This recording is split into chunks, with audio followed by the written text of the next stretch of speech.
Pendulum magic లేదు. అంటే మీరు ఏమి ప్రశ్నలు అడుగుతారో ఆ ప్రశ్నలకు ఉత్తరం ఇస్తుంది. ఎట్లా ఉత్తరం వస్తుంది? ఉత్తరం వచ్చేది మీ మనసు నుంచి. సో ఖాళీ మనసులో చాలా కల్మషాలు ఉంది. కల్మషాలు ఉండేటప్పుడు పెండులం డోజింగ్ చేస్తే నెగటివ్ ఆన్సర్ వస్తుంది.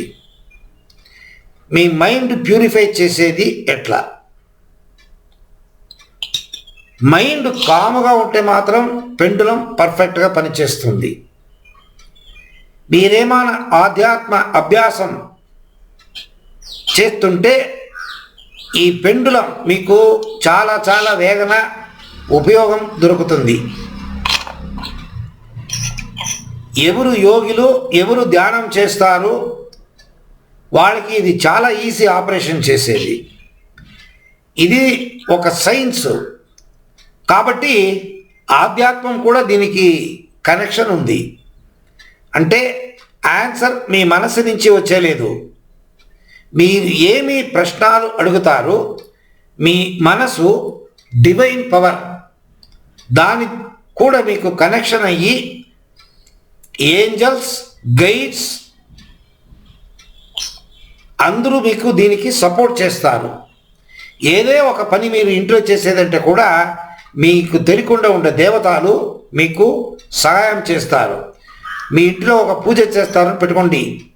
పూజ చేసినప్పుడు దేవతలు ఏమేమి భగవంతాలు ఉండారో గురువులు ఉండారో అంతను పిలుస్తారు.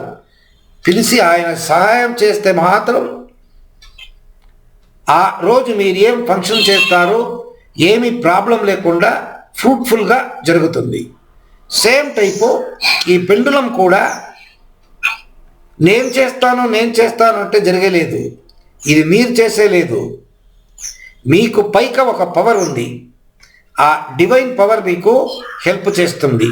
ఆ డివైన్ పవర్ భగవంతుడు, లేకపోతే దేవతలు, లేకపోతే గైడ్స్ వీళ్ళు సపోర్ట్ చేస్తే మాత్రం పెండులం కరెక్ట్గా ఉత్తరమిస్తుంది. దీనికి చాలా ప్రాక్టీస్ కావాలి. ఈరోజు నేను పెండులం చూశాను, ఈరోజే నేను పెండులం డోసింగ్ చేసి అంత రిజల్ట్ తీసుకుంటానంటే అయ్యేలేదు. దీనికి ట్రైనింగ్ కావాలి. ప్రాక్టీస్ చేస్తే మాత్రం పర్ఫెక్ట్ ఆన్సర్ వస్తుంది. లేకపోతే ఇది ఇచ్చే ఆన్సర్ నెగటివ్ ఆన్సర్. రైట్. ఇప్పుడు